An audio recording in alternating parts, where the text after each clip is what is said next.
말씀에 의지하여 라는 제목으로 하나님의 말씀을 나누겠습니다. 계속 강조하고 있는 것처럼 우리 청년부는 올해 이 성경 읽기 여기에 도전해 보려고 합니다.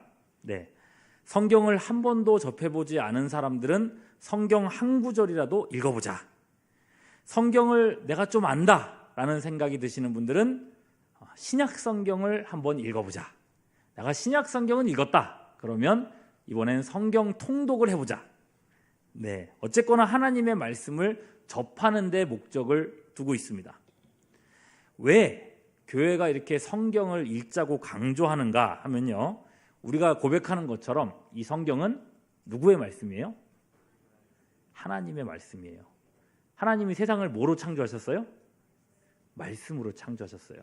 하나님이 지금 세상을 무엇으로 통치하실까요? 말씀으로 통치하세요.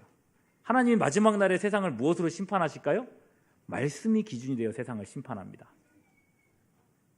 말씀을 알고 모르고의 차이는 정말 엄청난 것입니다. 성경을 하나님의 말씀이라고 할 때 여러분 이게 당연한 얘기를 왜 저렇게 하시나 하는 생각이 들지 모르겠지만 생각보다 당연하지가 않습니다. 기독교 교단마다 성경을 대하는 관점이 굉장히 다른 걸 봅니다. 비슷하지만 다르게 말하는 교단들 또는 신학교들, 교수들이 있습니다. 크게 두 가지 방향이 있는데요. 첫 번째는 이겁니다. 어떤 교단들에서는요, 이렇게 고백합니다. 나는 신구약 성경 66권 안에 하나님의 말씀이 있음을 믿습니다. 잘 들으셨어요? 신구약 성경 66권은 하나님의 말씀입니다 하고 말씀이 있음을 믿습니다 하고 차이가 어떤 차이인지 아시겠죠? 그죠? 성경에 하나님의 말씀이 아닌 것도 있다는 고백입니다. 이렇게 주장하는 신학을 자유주의 신학이다라고 부릅니다. 이분들은 비과학적인 내용을 인정하지 않습니다. 오직 눈에 보이는 것, 만져질 수 있는 것만 인정하는 사람들입니다. 실존주의 철학이라고 하죠. 하나님을 믿지만 그 하나님은 세상을 창조하신 후에 역사 속에 개입하지 않는 분이다. 이걸 이신론이라고 하고 이신론의 바탕이 되죠. 오직 세상은 과학적이고 이성적인 질서 안에서만 움직일 수 있다. 믿는 겁니다. 그래서요, 성경에 기적들이 많이 나오지 않습니까? 그 기적들은 하나님의 말씀이 아니라고 말합니다. 그러니까 성경에 하나님의 말씀이 있다라고 한 건 그런 이유 때문이죠. 이분들은 성경 속에서 자신들이 못 믿겠는 소위 신화적인 요소들을 제거하는 작업을 합니다. 이걸 신학 용어로 비신화화라고 합니다. 한번 어려운 거 나왔으니까 따라해 볼까요? 비신화화. 여러분들이 좋아하는 그 그룹 그런 사람들이 아니니까 여러분 염려하지 마시고요. 비신화화. 기적들을 다 걷어내는 거예요. 그리고 기적들을 다 빼놓고 나면 비로소 성경 속에서 하나님의 말씀이 순수하게 나올 거라고 믿는 겁니다. 그럼 여러분 생각해 보십시오. 성경에서 기적들을 다 제거합니다. 무에서 유를 창조한다. 에이, 말도 안 되는. 처녀가 아들을 낳았다. 이것도 아니죠. 수많은 사람들의 병고침, 모세, 선지자들이 했던 그런 기적들, 바다가 갈라지는 거 다 거짓말이라고 합니다. 이건 하나님 말씀 아니야. 그렇게 하고 나니까 성경의 약 80%가 기적과 초월로 채워져 있는 걸 발견했습니다. 다 빼버립니다. 여러분, 성경에서 기적을 제거하고 나면 남는 건 뭘까요? 뭘까요? 기적과 초월 다 빼고 나면 남는 건 뭘까요? 산상수훈 같은 도덕적인 말씀들만 남습니다. 그래서 이분들에게 기독교는요, 그냥 도덕 종교입니다. 도덕 종교. 그래서 이런 분들에게 성경은 그냥 사회적인 또는 정치적인 문제로밖에 안 보입니다. 그래서 여러분 뉴스 보실 때에 어떤 사회적인 문제에 대해서 신학교 교수님이 나와가지고 코멘트를 한다. 무슨 교수라고 해가지고 코멘트를 해요. 그럼 여러분 그 밑에 그 가로쳐가지고 학교 출신을 봐보세요. 그 학교가 어디인지 눈여겨보시면 거의 한 학교가 나올 겁니다. 네, 녹화가 되고 있기 때문에 어떤 특정한 학교를 비난하거나 그러고 싶지는 않아서 얘기는 하지 않겠습니다. 여러분, 자유주의는요, 이성에는 충실했지만 사실상 하나님이 없는 기독교를 만들었습니다. 교회라는 이름은 있지만 복음이 아닌 사회 구호만 남아 있습니다. 그래서 여러분 실제로 그 신학교가 속해 있는 교단의 교회, 어떤 교회가 보면은 예배 시간에 찬송을 부르지 않고 민중 노래를 부르고 설교하기 전에 우리가 성경 66권이 하나님의 말씀 이렇게 구호 외치잖아요. 물러가라 이런 거 하는 교회들도 있습니다. 네. 어떤 교회인지는 알려드릴 수 없습니다. 네. 또 하나의 그룹은요, 성경이 하나님의 우리는 뭐라고 했죠? 성경이 하나님의 말씀임을 믿습니다 하잖아요. 하나님의 말씀입니다. 또 하나의 그룹은 이렇게 얘기합니다. 성경이 하나님의 말씀이 된다. 어떤 의미인지 의미가 아시겠죠? 이 성경책 자체는 하나님의 말씀이 아니라는 겁니다. 다만 이 책을 읽고 여기서 읽었던 말씀이 내 머릿속에서 이해되는 순간, 그게 하나님의 말씀으로 변화된다는 거예요. 내가 깨달은 말씀만이 하나님의 말씀이라는 거죠. 사실 근데 여러분 알게 모르게 이런 신앙이 우리 안에도 녹아 있습니다. 여러분 그런 말씀 많이 하지 않습니까? 성경 읽어봐야 뭐해, 무슨 소리인지 모르는데 뭐 읽어서 뭐 하겠어, 그런 생각들 많이 하시지 않습니까? 언뜻 맞는 것처럼 보이는데요, 하지만 이런 신앙이 일반화됐을 때 어떤 일이 벌어지는가? 각자가 머릿속으로 깨달은 내용은 다 각자의 내용입니다. 그죠? 그러니 지적 수준에 따라서 또는 정치나 경제 성향에 따라서 성경을 해석하는 모습들이 다 각자 달라질 수밖에 없습니다. 내가 깨달은 것과 당신이 깨달은 것이 다르니 내가 느낀 진리와 당신이 느낀 진리도 다르다는 거예요. 그러니 여러분 그 안에서는 절대 진리라는 것은 설 자리가 없습니다. 성경 본문이 뭐라고 말하는가, 하나님이 뭐라고 말씀하셨는가, 이건 별로 안 중요해요. 내가 뭐라고 깨달았는가, 이게 중요하다는 거예요. 그래서 하나님의 뜻보다 내 뜻이 더 중요합니다. 정확하게는 내 뜻을 하나님의 뜻인 것처럼 생각합니다. 이 신앙이 개인주의화되죠. 그야말로 오늘날 포스트 모던 사회의 아주 전형적인 신앙의 모습입니다. 자, 이런 이론들에 비해서 우리는 우리의 깨달음과는 상관없이 신구약 성경 66권이 1.1획도 빠지지 않고 모든 것이 하나님의 말씀임을 믿습니다. 이럴 땐 여러분 아멘이라고 답해 주시는 겁니다. 아멘은 무슨 뜻일까요? 믿습니다. 그렇게 인정합니다 라는 뜻입니다. 네. 히브리서 4장 12절 말씀 보면 이렇게 말씀하고 있어요. 이거 띄워달라고 했더니 글씨를 가리는구나. 네, 같이 한번 읽어보겠습니다. 시작. 하나님의 말씀은 살아있고 활력이 있어 좌우에 날선 어떤 검보다도 예리하여 혼과 영과 및 관절과 골수를 찔러 쪼개기까지 하며 또 마음의 생각과 뜻을 판단하나니. 여러분, 하나님의 말씀은 살아있고 활력이 있다 그랬습니다. 성경 66권의 모든 말씀들은 그 자체로서 살아있습니다. 말씀 자체를 접하자, 성경을 한 번도 안 읽어봤다면 성경을 한번 읽어보자, 성경 구절이라도 한번 만나보자 라고 말하는 게 그래서 중요한 겁니다. 때로는 이게 무슨 소린가 어려울 때도 있어요. 내가 왜 이런 어려운 걸 읽어야 되지? 족보를 막 읽고 있으면 왜 남의 족보를 내가 이렇게 읽고 있어야 되지? 싶기도 해요. 그럼에도 여러분들에게 읽으라고 강조하는 이유가 여기 있습니다. 읽고 배우고 연구하고 하나님의 뜻, 하나님께서 말씀하신 뜻이 무엇인가 찾아야 합니다. 중요한 건 접하는 것입니다. 하나님의 말씀을 만나야 합니다. 대면해야 됩니다. 여러분, 그렇다면 이 하나님의 말씀을 들을 때에 과연 우리에게 어떤 일이 벌어질 수 있는가? 오늘 이 베드로를 부르신 성경 말씀을 통해서 함께 확인하려고 합니다. 자, 예수님은요, 이제 성경 말씀으로 들어갈게요. 예수님은 수많은 병을 고치시고 또 기적을 행하셨습니다. 앞서서 우리가 확인했지만 자유주의가 이런 얘기를 들으면 싫어라 합니다. 네. 예수님의 가르침은 또한 너무 탁월하고 그래서 그 교훈을 들으려고 하는 사람들이 많았습니다. 예수님이 가는 곳마다 사람들이 정말 구름대처럼 그 뒤를 따라다니며 몰려다녔습니다. 그런 와중에 이제 훗날에는 예수님의 수제자가 되는 베드로 있잖아요. 베드로 원래 직업이 뭐죠? 어부입니다. 그죠? 이 베드로는요, 예수님에게 그렇게 관심이 없었습니다. 원래는 예수님한테 그렇게 관심 있는 사람이 아니었어요. 지금 먹고 살기도 힘든 시대에 저런 분 따라다니는 시간이 사람들이 있기나 한 건가? 말하자면요, 베드로는요 프로 불편러였습니다. 아주 궁시렁거리는 그런 사람이었어요. 물론 베드로가요 예수님을 몰라서 그런 건 아닙니다. 우리가 읽은 말씀의 그 앞쪽을 보시면요 4장 38절 말씀에 이렇게 적혀 있어요. 예수님께서 시몬 베드로 그죠? 이 사람의 집에 찾아가셔서 베드로의 장모님의 중한 열병을 고치셨더라라는 말씀이 있어요. 그러니 여러분 자기 식구의 병을 이미 고쳐주신 적이 있는 거예요. 그러니 여러분 그런 분한테 어떻게 무관심할 수 있습니까? 그러니까 자기 식구 병을 고쳤다는 것은 고칠 수 없는 병을 고친 거예요. 예. 사실요 저도 비슷한 경험이 있습니다. 제 아버지께서 교통사고로 이 한쪽 이 팔 다리가 마비가 돼가지고 거의 못 쓰시는 때가 있었습니다. 그때 제가 살던 곳이 이제 경상남도 김해인데 서울에 큰 병원까지 와가지고 계속 치료하고 검사하고 했어가지고 더 이상은 치료가 안 된다라고 하는 선고까지 받았습니다.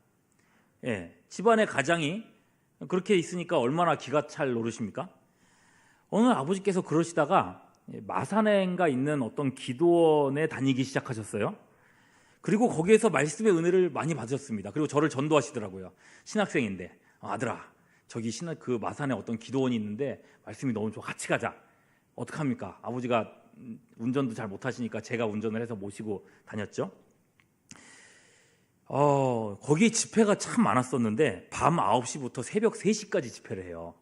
예, 설교하고 기도하고 찬송하고 설교하고 기도하고 찬송하고 설교하고 기도하고 찬송하고 그렇게 한 3번 돌아가고 나면 새벽 3시가 돼요. 예, 그럼 기도도 얼마나 뜨겁게 하는지 몰라요. 우리처럼 이렇게 안 하고요. 막 박수를 치면서 거의 여러분들이 보시면 깜짝 놀랄 거예요. 네. 그렇게 뜨겁게 찬양하는 말씀을 듣는 기도원이었습니다. 근데 아버지께서 말씀이 너무 좋으셨는지 어느 순간부터는 이제 집에 안 오시고 아예 거기서 눌러 사시는 겁니다. 예. 그리고 어느 날이에요. 아버지께서 벌떡 일어나십니다. 그리고는 팔다리를 막 들고 하나님 막 찬양하고 이러고 계세요. 깜짝 놀랐죠. 원래는 작은 숟가락 이런 거 하나 드는 것도 덜덜 떨고 못 들으셨는데 쌀포대 자루를 드시는 거예요. 예. 나으신 거죠, 그러니까. 그리고 서울의 병원에 올라와서 못 고친다고 했던 그 분한테, 그 교수님한테 다시 찾아가서 어떻게 된 건지 한번 다시 검진해 달라 그랬더니 그 의사 선생님이 놀라셨어요. 다 나았다고. 예. 그분이 그러더라고요. 기적이라 그러시더라고요. 당시에 제가 솔직히 신학생이면서도 나름 이제 지성인이라서 이런 기적에 대해서 좀 인정하지 않았었거든요. 그러니까 누가 병 고쳤다더라, 교회에서 기도했는데 병 났다더라 그러면요 저는 다 짜고 치는 고스톱이라고, 거짓말이라고 그렇게 믿었었습니다. 그런데 제 눈앞에서 아버지가 난 걸 본 거예요. 이후로 하나님께서 치유하시는 역사에 대해서 제가 그걸 인정합니다. 네. 사실 여러분 우리 집안에서 이런 일을 겪고 나면 집안 분위기가 완전 달라집니다. 신앙적으로도 완전히 달아오르고요. 그래서 몇 년 동안 저희 가족이 그 기도원을 그렇게 다녔더랬습니다. 반면 여러분 베드로를 보십시오. 집안 식구가 예수님의 기적을 체험했어요. 가장인 베드로가 이걸 제일 잘 알 거란 말이죠. 그런데도 베드로는 예수님에 대해서 시큰둥하단 말입니다. 지금 예수가 문제야? 지금 내가 먹고 사는 게 문제지? 사람들 참 할 일 없다. 병 고치는 거 구경이나 하라고 몰려다니는구나 하면서 불편한 마음을 표했습니다. 베드로의 관심은요 오직 어디에 있습니까? 직업이 뭐라 그랬어요? 그럼 관심은 어디 있을까요? 물고기한테 있습니다. 물고기 한 마리라도 더 잡는 거. 자, 이렇게까지 예수님을 외면하면서 잡아올린 물고기는 과연 몇 마리였을까요? 빵마리였습니다. 낚시를 했다면 이해하겠어요? 하루 종일 줄을 내려도 안 잡힐 때가 있죠, 낚시는요. 그런데 이건 그물질입니다. 그물질. 동업하는 모든 사람들이 베테랑 어부들입니다. 5절 말씀 보십시오. 이런 사람들이 밤새도록 그물질을 했다 그랬습니다. 해 질 때부터 해 뜰 때까지 거의 12시간 동안 도대체 몇 번이나 그물을 던졌을까요? 셀 수도 없이 던졌을 겁니다.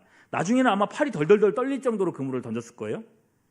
그렇게 밤새도록 그물질을 했는데도 물고기는 한 마리도 안 올라온 겁니다.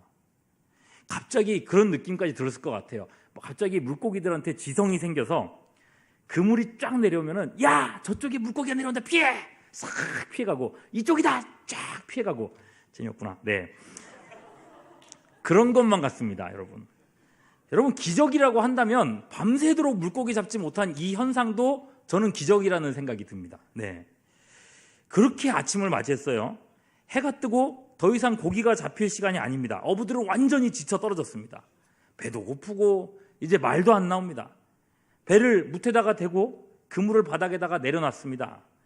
2절 보시면요, 어부들이 배에서 나와서 뭐 하고 있습니까? 지친 어부들은 그물을, 성경 말씀 잘 보셔야 돼요. 네, 그물을 씻고 있다고 했습니다. 자, 여러분, 그물을 씻고 있다는 얘기를 잘 주목해 보세요. 2000년 전입니다.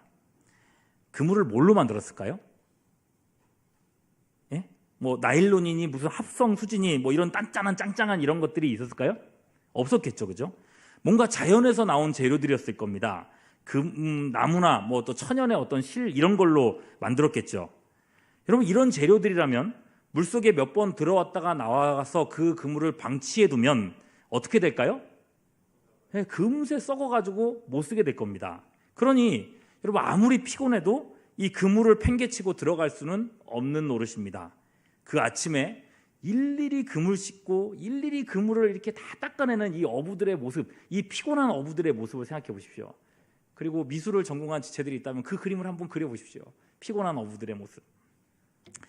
배고프고 지치고 맥 빠지고 그 자체만으로도 벌써 내가 너무 처량하다는 생각이 듭니다. 자, 그런 와중에 저쪽에서부터 예수님과 군중들이 쭉 오고 있습니다. 아침부터 저 사람들은 뭐 하는 일인가? 라고 베드로가 매우 불편한 마음으로 생각합니다. 그런데 예수님께서 지나가실 줄 알았더니 베드로의 배 위에 올라타십니다. 그리고서는 베드로에게 말합니다. 물 위에 배를 조금만 띄워달라 요청을 하시죠. 어떻게 합니까? 장모님 병 고쳐준 은인 아닙니까? 그냥 원하는 대로 해드리는 거죠. 그래서 예수님은 배 위에 앉으셔서 이 모래톱에 사람들을 다 앉히시고는 얼마 동안 하나님의 말씀을 그들에게 전하십니다. 자, 여기까지 듣고 한번 상상해 보십시오. 본의 아니게 베드로는 예수님의 설교에 맨 앞자리에 앉아서 듣게 되었습니다. 들으려고 들은 게 아니라 어떻게 해요? 그냥 들려온 겁니다. 조금 이제 돌아가서 얘기하자면요, 앞자리라고 하니까 조금 있다가 보시겠지만은 베드로가 이 앞자리에서 주님 말씀 듣다가 은혜를 받거든요. 그래서 오늘 제가 뒷자리에 계신 여러분이라는 얘기를 하고 싶었어요. 사실 지난주까지 어떤 현상이 있었냐면은 여기에 사람이 없었어요.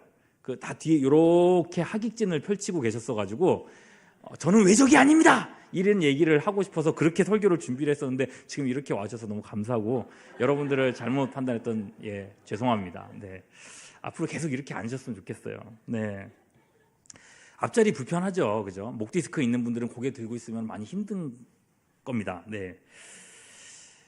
그럼에도 불구하고 여러분, 불편하지 않으시다면 가능한 이렇게 앞자리를 와서 앉아 있을 수 있기를 바랍니다. 왜냐하면요, 성악하는 사람들 얘기를 들어보면은 노래를 부를 때 고음을 내지르잖아요. 손을 이렇게 모고 차렷 자세로 부르면요, 고음이 안 나온답니다. 예. 그런데 차렷 자세로 있다가 할 때 이렇게 손을 딱 들고 고음을 부르면은 이렇게 쭉 올라간다고. 이건 그분들이 직접 얘기한 거예요. 네. 예? 신목사님, 네, 서울대 출신인 신목사님이, 성악가 출신인 신목사님이 얘기했으니까 맞는 얘기일 겁니다. 사람의 이 자세가 마음가짐이나 집중력에도 영향을 미친다는 거죠. 그러니까 여러분, 제가 앞에 앉아라 뒤에 앉아라 이런 거는 둘째로 치고요, 말씀 듣는 자세가 중요하다는 겁니다. 하나님과의 관계를 회복시켜요. 하나님과 관계를 회복하고 싶어요. 근데 맨 뒷자리에 앉아 있어. 능력 있는 신앙을 갖고 싶어요. 맨 뒷자리에 앉아 있어. 그게 아니라는 겁니다. 진짜 회복하고 싶으면 자세부터 바꿔야 된다는 거예요. 앞에 와서 말씀을 들으려고 했을 때 하나님께서 그 사람한테 은혜를 주신다는 거죠. 가능하면 여러분, 말씀 들을 때 올 한 해 동안은 앞자리에 와서 말씀 듣는 것을 추천드리도록 하겠습니다. 저는 외적이 아닙니다. 잠시 사담이었고요. 여러분, 베드로는 본의 아니게 맨 앞자리에 앉아서 하나님의 말씀을 듣게 되었습니다. 그리고 말씀을 듣다 보니까 베드로의 마음속에 뭔가 움직임이 있었습니다. 심상치 않은 움직임이 있었습니다. 여러분, 말씀을 마치신 예수님께서 베드로에게 뜬금포를 쏘십니다. 4절 말씀 보세요. 뭐라고 하세요? 이르시되 깊은 데로 가서 그물을 내려 고기를 잡으라. 여러분들이라면 어떻게 반응하실 것 같습니까? 지금 제가 앞에서 쭉 설명드렸잖아요. 베드로가 지금 어떤 마음 자세고 얼만큼 힘들었고 얼마나 그랬는지를 말씀드렸잖아요. 그물을 깊은 데 가서 던져라 라고 얘기했을 때 여러분들은 어떠실 것 같습니까? 얼굴 표정으로 한번 보여보십시오. 네? 이런 표정 아니겠습니까? 베드로가 자기 귀를 의심했을 거예요. 아무리 내가 고기를 못 잡았어도 그렇지 지금 눈앞에 계신 이분이 그물질에 대해서 뭘 안다고 지금 나한테 그물을 던지라고 하냐는 거예요. 지금은 물고기 잡히는 시간대가 아닙니다. 게다가 밤새도록 그물질을 해서 몸도 마음도 다 지쳐 있어요. 배에서는 막 꼬르륵꼬르륵 소리가 나고 피곤하고 졸리고 죽겠어요. 그저 빨리 정리하고 집에 가고 싶은 마음밖에 없습니다. 그 마음으로 정말 가득 차 있습니다. 그리고 지금 베드로의 상황을 보십시오. 베드로의 마음속은 내가 지금 망신당했다고 하는 생각이 아주 가득합니다. 고깃배가 돌아왔으면은 바닷가에 보통 어부들이 고기를 쫙 펼쳐놓고 야, 오늘 팔 고기다, 오늘 먹을 고기다, 이런 식으로 이제 펼쳐놓게 되지 않겠습니까?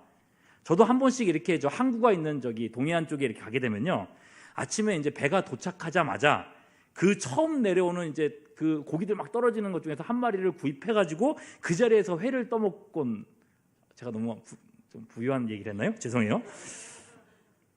예, 그때 회가 참 맛있습니다. 맛있습니다.